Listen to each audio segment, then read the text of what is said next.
Bonjour et bienvenue pour ce 11e épisode d'une histoire de l'informatique moderne. Alors cette fois, on va parler de l'interface graphique, l'avènement, l'apparition de l'interface graphique qui, on va le voir, a été une longue marche. On va commencer cette longue marche par une première étape en 1963 avec Sketchpad. Alors avant, on va recentrer un peu le contexte. On est au début des années 60.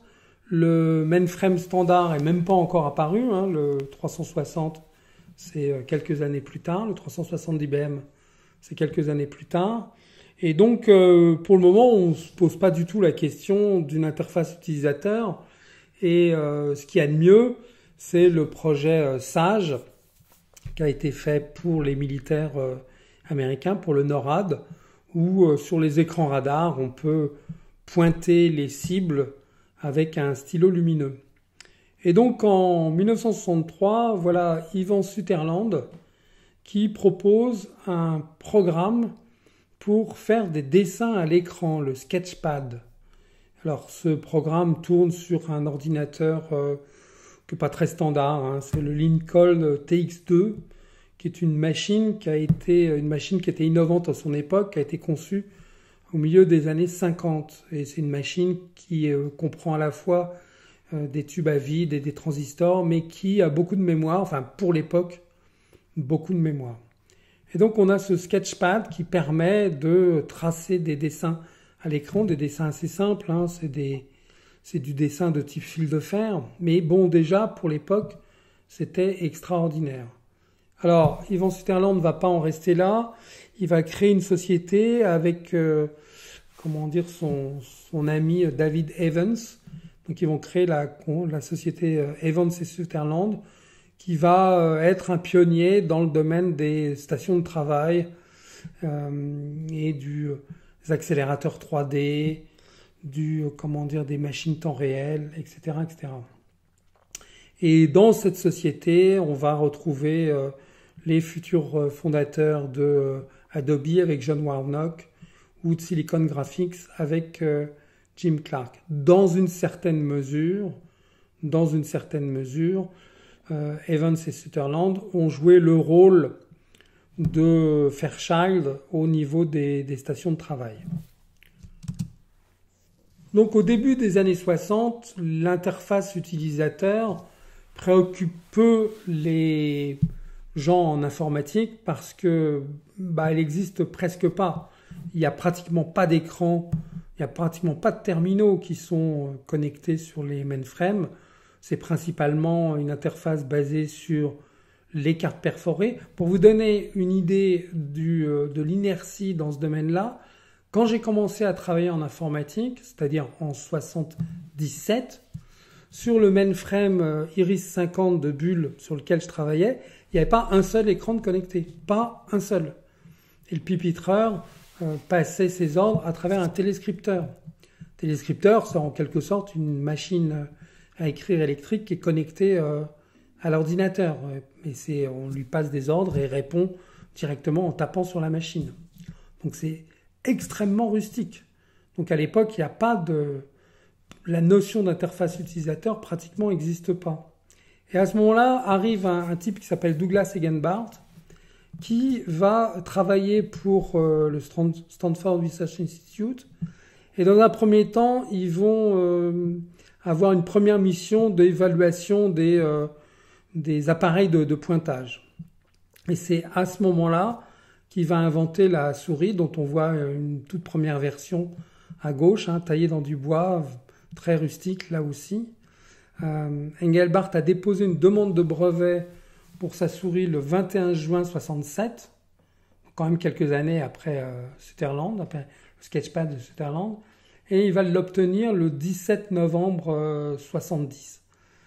Alors, comment on peut expliquer qu'il y a aussi peu de préoccupations sur l'interface utilisateur et que celle-ci reste aussi rustique? Alors, on en a parlé quand on a évoqué la question des mini-ordinateurs, qui eux sont apparus avec une évolution de l'interface utilisateur, avec des terminaux en mode caractère, qui déjà proposaient un petit peu d'interactivité, mais c'était quand même très très limité. Parce qu'à l'époque, il faut bien se dire que les techniques de pointe en informatique, c'était d'un côté les mainframes, les supercalculateurs, et puis l'avenir, tout le monde pensait que c'était réservé à l'intelligence artificielle, que c'était l'intelligence artificielle qui allait apporter la réponse en termes d'interface utilisateur. Qu'on n'aurait pas besoin de taper sur des terminaux, hein, ça fait un peu comme des dactylos. Donc c'était mal vu en fait. Et on allait simplement parler à sa machine et elle allait nous répondre. Hein. On allait l'appeler par exemple computer, puis hop, donner un ordre, un peu comme dans Star Trek, qui date de cette époque-là justement, la première version de Star Trek. Et puis il n'y avait pas besoin d'aller au-delà. Mais alors justement au SRI, Engelbart va créer un Augmentation Research Lab pour justement travailler sur l'interface utilisateur, et les résultats de ces travaux, ils vont en faire une démonstration magistrale à travers justement ce qu'on a appelé le Mother of All Demos, qui est une démonstration de 90 minutes qui s'est déroulée le 9 décembre 68 à San Francisco, au Bill Graham Civic Auditorium, San Francisco, pendant une conférence qui s'appelait la Joint Computer Conference. Enfin, bon, bref. Donc, pendant 90 minutes, Engelbart, avec l'aide de son équipe qui était dispersée géographiquement, donc en plus ils étaient reliés en vidéoconférence, a montré donc ses travaux à travers un projet qu'ils avaient appelé le NLS, qui voulait dire Online System, et donc devant un public d'un millier d'informaticiens professionnels. Et c'était l'aboutissement de leurs travaux faits pendant des années au SRI, à l'Augmentation Research Center du SRI. Et pendant 90 minutes, pour la première fois, devant un millier d'informaticiens professionnels, ont été montrés tous les éléments, en quelque sorte, de l'ordinateur personnel moderne qu'on connaît aujourd'hui. Savoir des fenêtres, de l'hypertexte, une navigation facile avec la souris. Alors, en plus de la souris, on le voit sur la photo, il y avait un clavier qui n'a pas été retenu, un clavier à 5 touches qui n'a pas été retenu par la suite. Vidéoconférence, la souris, du traitement de texte. Enfin bon, tellement de choses que ça vaut le coup d'aller sur YouTube et de regarder directement cette démo, ou au moins une partie de ces démos, parce que ça dure 90 minutes. Mais pour l'époque, c'était époustouflant. Il faut se souvenir que c'est en décembre 68, c'est-à-dire au moment où sort 2001 l'Odyssée de l'espace, où là encore, le superordinateur à bord du vaisseau, on s'adresse à lui via la voix. On n'imagine pas autre chose. Et là, Engelbart, à travers cette démo, trace une voie nouvelle et différente, ouvre la voie, en vérité, à un développement dans un domaine que jusque-là, on avait négligé. Alors, pour différentes raisons politiques, Engelbart n'a pas pu vraiment aller au-delà de cette démonstration magistrale, et c'est le Xerox PARC qui va prendre le relais et qui va continuer à travailler dans le domaine de l'interface utilisateur. Et les gens de Xerox qui ont vu la démonstration d'Engelbart étaient assez inquiets parce que eux, tout leur business reposait sur la reproduction du papier à travers des photocopieuses. Et là, Engelbart proposait une idée qu'on pouvait résumer par le bureau sans papier. Donc évidemment, c'était inquiétant et ils se sont dit, si l'avenir c'est ça, il vaut mieux que ce soit nous qui définissions à quoi il va ressembler. D'où la création de ce centre de recherche, le Palo Alto Research Center, c'est ça que veut dire le parc, qui regroupait des chercheurs qui après ont été connus pour justement définir, aller au-delà des travaux d'Engelbart et définir l'interface graphique aussi complètement que possible. Là, on voit une autre photo d'une interface multifenêtre. Alors, c'était pas encore aussi raffiné que ce qu'on a aujourd'hui, hein. C'était les premiers pas, mais c'était déjà assez formidable. Et les chercheurs travaillaient dans une ambiance décontractée, Dedans, il y avait un certain nombre de noms connus comme Alan Kay, Adele Goldberg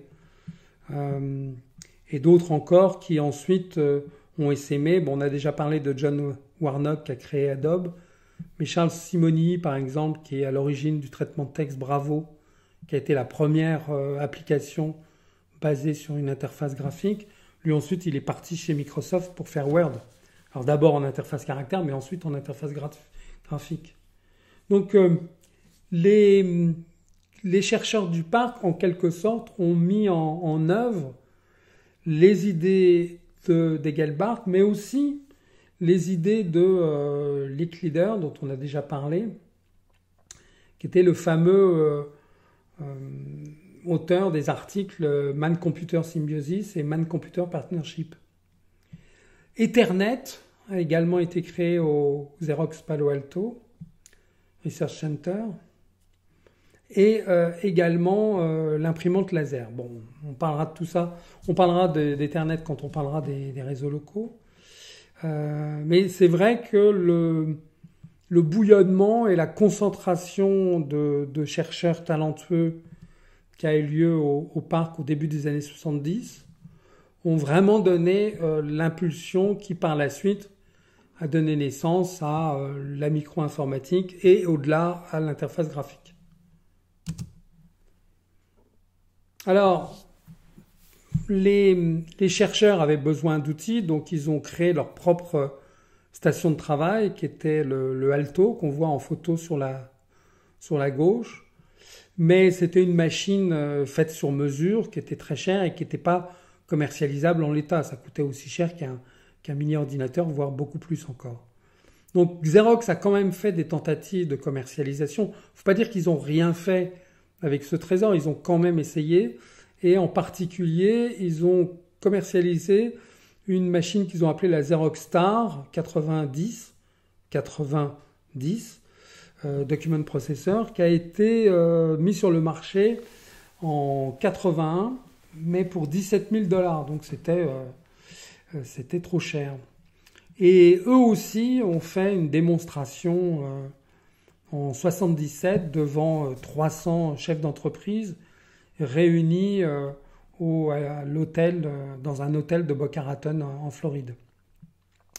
Ils ont appelé ça la Xerox World Conference et ils ont montré ça à des chefs d'entreprise qui n'ont pas été impressionnés parce que pour eux, en gros, ces machines-là, c'était des machines pour les secrétaires, faire du traitement de texte, manipuler des documents, ça les intéressait pas. Il aurait fallu leur montrer de l'aide à la décision pour qu'ils accrochent.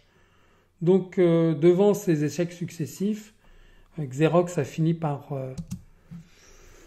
se décourager en fait. Et puis de toute façon, il y avait encore beaucoup de travail à faire parce que l'interface graphique, dans un premier temps, en dehors des quelques photos que je vous montre, elle était encore rustique. Il y avait encore pas mal de chemin à faire avant que ce soit directement utilisable par autre chose que des chercheurs. C'est Apple qui, le premier constructeur qui a véritablement été sérieux sur la question de l'interface graphique, a repris les travaux du parc, ils avaient embauché Alan Kay en particulier, et a raffiné tout ça, et a proposé le premier micro-ordinateur entièrement et exclusivement basé sur une interface graphique. C'est pas le Macintosh, c'est le Lisa, qui est apparu plus tôt, en janvier 83. Et le problème du Lisa, c'était son prix. C'est-à-dire qu'il était proposé à $10 000, ce qui fait à peu près $30 000 aujourd'hui. Enfin, c'était beaucoup trop cher. L'autre problème aussi, c'est qu'il n'y avait pas de logiciel pour le Lisa. Apple avait prévu une suite bureautique intégrée. Je crois qu'il y avait 7 logiciels d'inclus, mais les développeurs, personne n'avait encore jamais vu cette machine et encore moins commencé à programmer des applications pour. Donc c'était vraiment une découverte. Le marché, le grand public découvrait ce type de machine qui avait l'air de venir directement de la planète Mars. Donc bien sûr, avec en plus un prix élevé, ça n'a pas marché. En même temps que la sortie du Macintosh, dont on va parler rapidement, Apple a fait une révision du Lisa, la version 2, qui a été mis sur le marché en janvier 84 et qui était moins cher, mais qui coûtait quand même entre 3500 et 5500 $ en fonction de la mémoire installée, du type de volume de stockage installé, etc.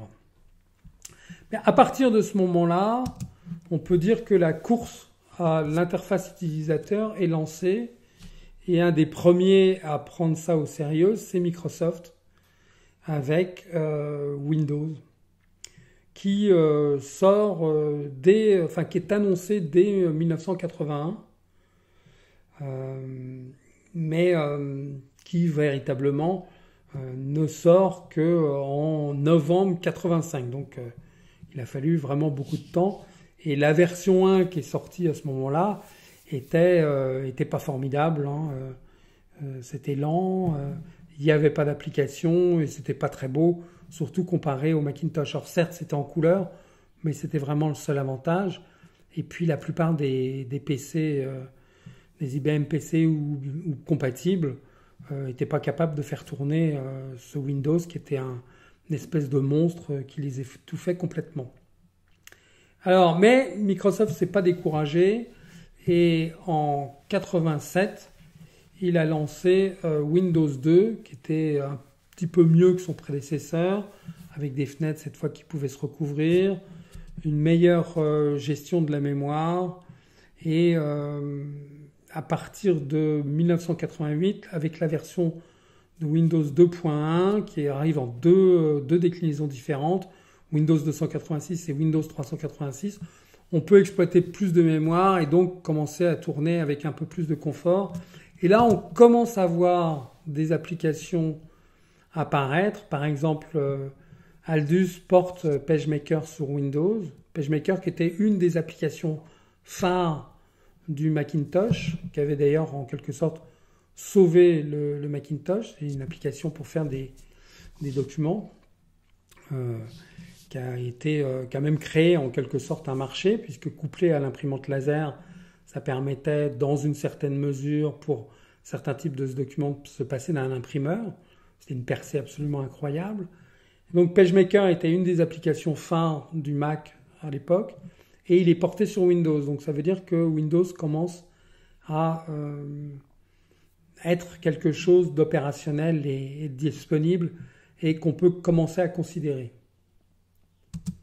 Bon, évidemment, pour le grand public, la vraie borne importante, c'est l'apparition du Mac.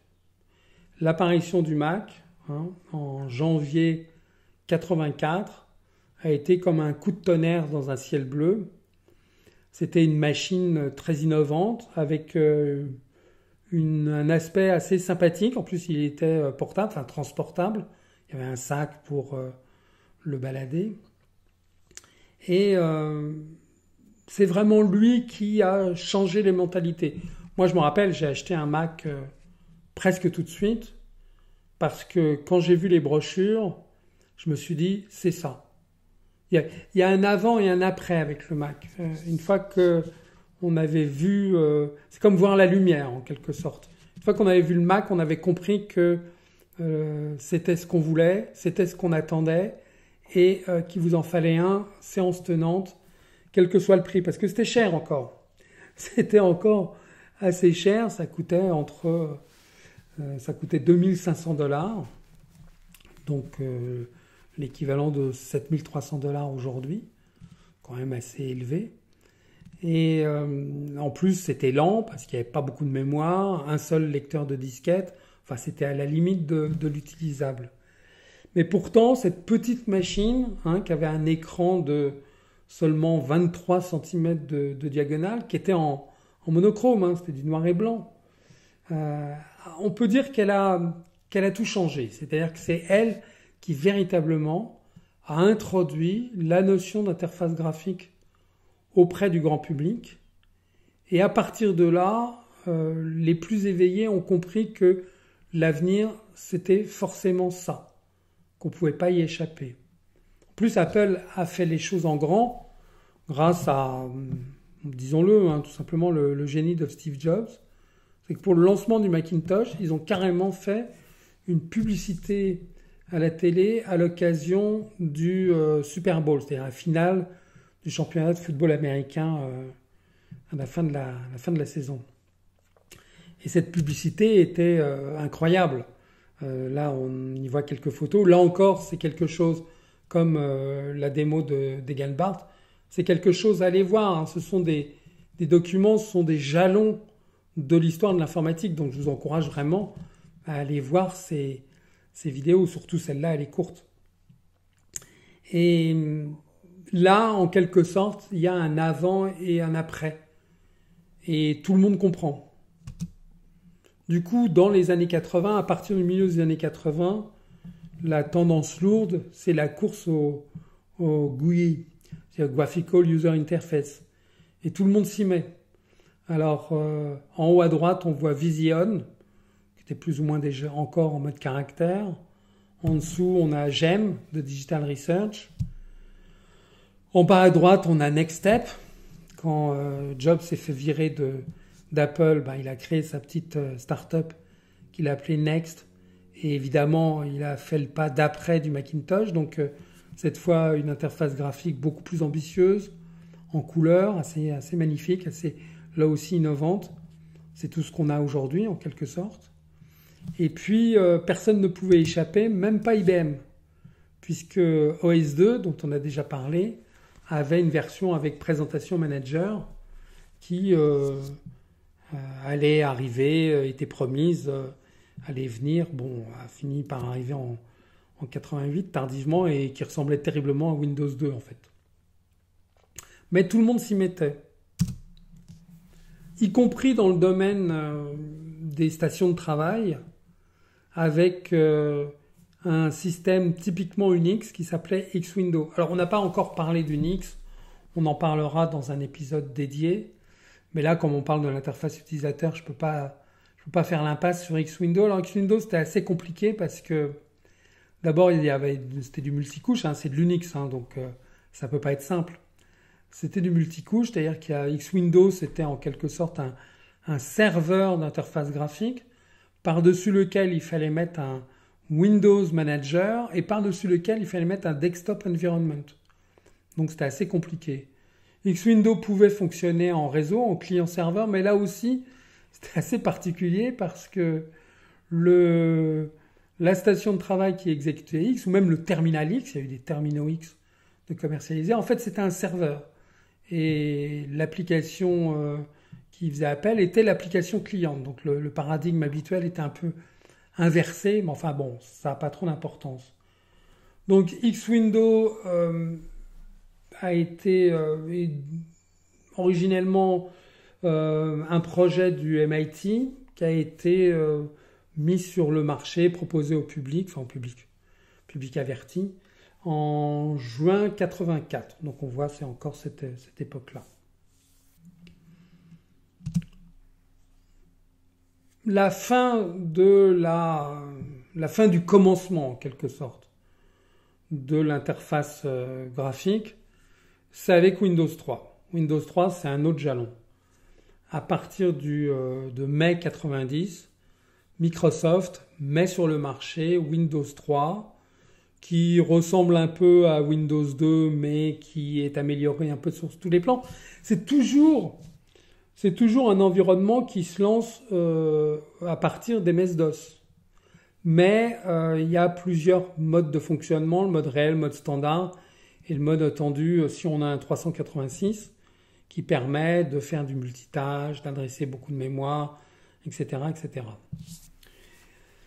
Et à partir de là, véritablement, Windows 3, c'est en quelque sorte ce que le grand public attendait. Les gens qui avaient envie d'un Mac, mais qu'osaient pas acheter un Mac parce que c'était Apple, c'était se sortir de l'environnement PC, c'était un poil trop exotique, eh bien, se sont rués sur Windows 3 à tel point que le lancement et le succès de Windows 3 a surpris y compris Microsoft. Microsoft s'attendait pas à vendre des millions de copies de Windows 3 dès les premiers mois de sa sortie. Et avec Windows 3.1, qui a été lancé en avril 92, eh bien là, c'est en quelque sorte la fin des PC 16 bits. C'est-à-dire qu'on commence à rentrer dans le 32 bits, on commence à pouvoir adresser vraiment de la mémoire. Le mode réel, c'est-à-dire le mode DOS, n'existe plus, n'est plus pris en compte.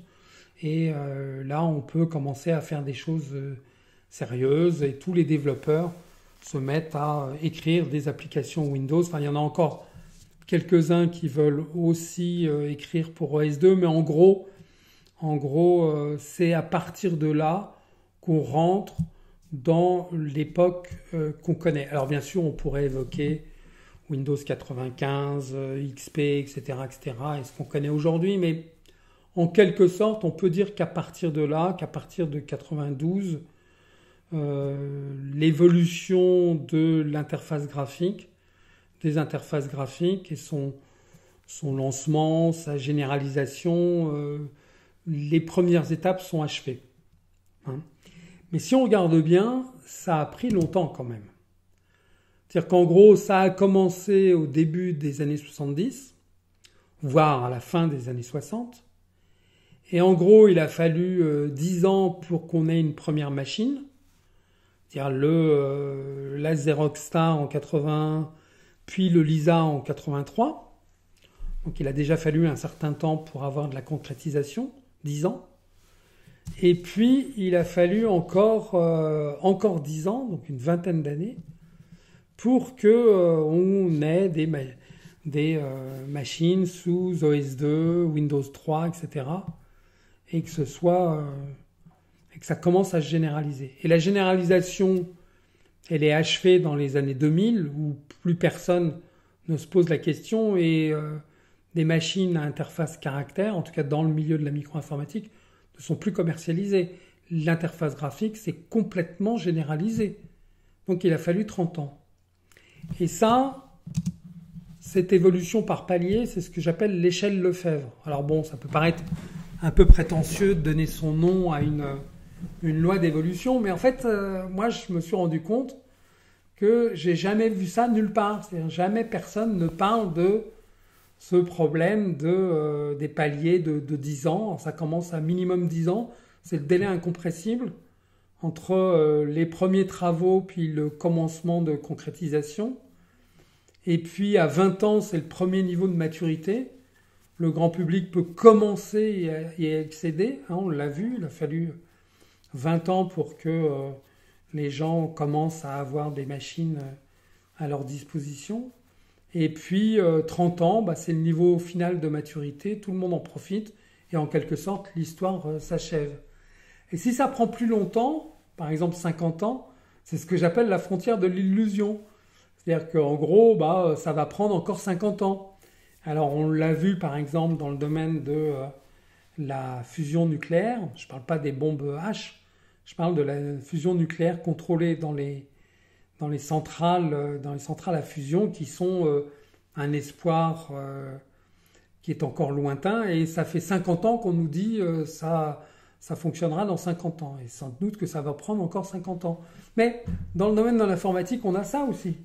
Hein, l'IA, par exemple, ça fait 50 ans qu'on nous a dit pour demain, ça y est, c'est formidable, l'IA sera capable de tout, alors qu'en fait, avant que l'IA atteigne un niveau de polyvalence qui soit comparable à un être humain moyen, on peut dire que sans doute ça va prendre encore 50 ans. Donc voilà, l'interface graphique, l'histoire de l'évolution de l'interface graphique est une occasion supplémentaire de rappeler une de ces grandes règles de l'évolution de l'informatique. Ça prend du temps, toujours plus de temps que ce qu'on imagine.